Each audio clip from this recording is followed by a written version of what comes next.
This video will be for the elastic armhole binding.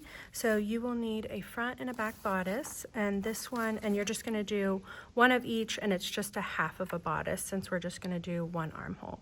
And this is the block with no seam allowance on the armhole edge. So make sure you're cutting that correct one, and it does say it's for that elastic binding. So one front and one back, and this will be out of your 4-way stretchy fabric, super stretchy fabric.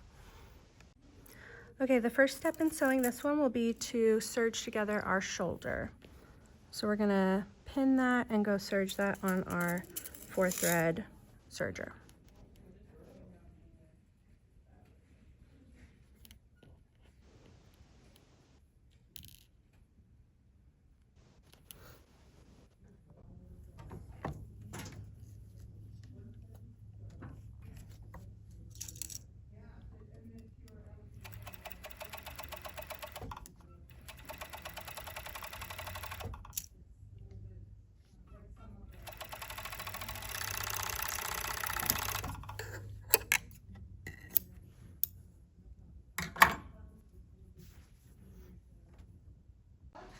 Okay, once we've got that shoulder seam stitched, we need to figure out how long to cut our elastic for this armhole. So you need to measure your armhole on your pattern. I've already measured mine. The front came out, back came out to 5 5/8. Front came out to 6 1/8. Or 1/8. So we add those together, which came out to 11.75. I wrote it down on my little separate pattern piece. And then we're going to subtract for that reduction that we have to do in our elastic. So if you look in the textbook, I believe it's page 448 if memory serves, that it will tell you how much to reduce the elastic depending on which area of the garment you're on. If it's a neckline, an armhole, a leg hole for like swimwear or intimates or something like that. So for armholes, it says 3/4 of an inch, but since this is half scale, we're going to do 3/8. So I subtracted 3/8, and then I need to add in 1/2 inch for the seam allowance because we do still have our seam allowances here on the side seams, and it's 1/4 each, so that adds up to 1/2. So I added or calculated all of that, and it came out to 11 7/8 is going to be my total length for my elastic. So I'll measure and cut that amount.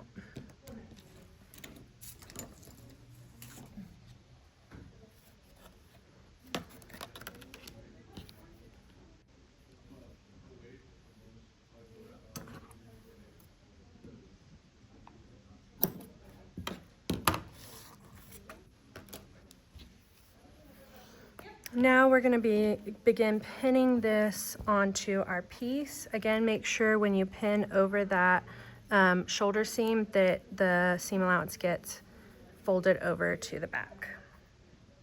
So this is going to act a lot like a bias strip for a woven fabric, where it's just going to get folded in half right along that crease line that you see on your elastic, and it's going to just cap the edge of our fabric. So I'm going to start at either end so that I know I've got it spread out evenly among my armhole.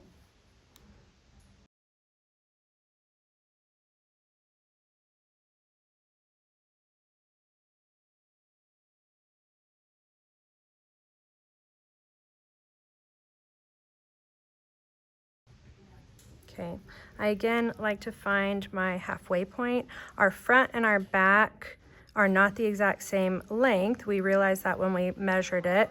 So I like to just fold it in half and kind of find that halfway point, which will not be right on my shoulder seam. And then I'm going to do the same with my little elastic piece.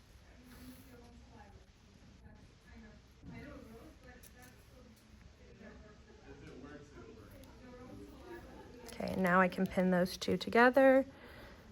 Again, making sure that my shoulder seam is folding over. I am very near my shoulder seam, so I'm going to make sure it's not in the way.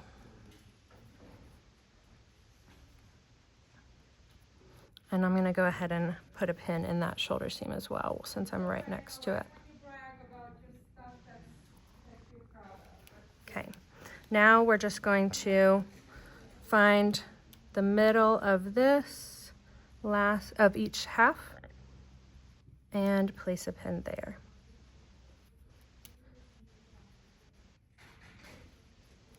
So you should have a little extra fabric on each side. Double check that that looks even.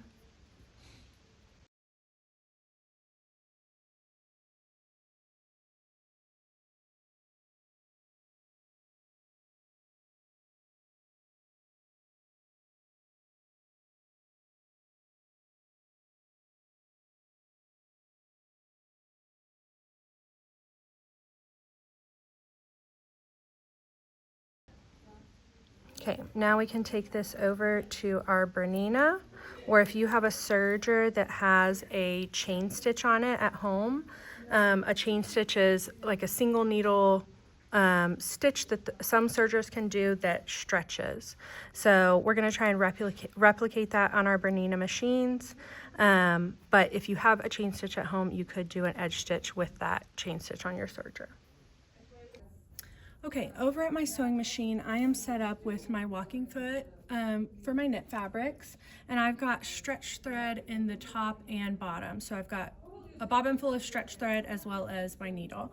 And that's because, again, we're trying to replicate that single needle stitch that also stretches. So for us, working on a regular sewing machine, that stretch is all going to come from our thread as well as a looser tension. So I'm going to loosen my tension up to about a 2 on the top of my machine. And then I'm just going to start at one end of this elastic band and do an edge stitch all along. Make sure that in these in-between sections that you are stretching that elastic just enough to meet the length of your pattern piece and that your garment is staying inside that fold of the elastic. So you may have to pause and adjust as you go.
Okay, so once you're done with that, you should have that edge stitch all along your elastic. And ensure that it caught the back side as well. There should be a little bit of give to this. And again, it won't stretch as much as your elastic will, but it should stretch more than, you know, a regular straight stitch because of that thread and also because of that looser tension that we put on the machine.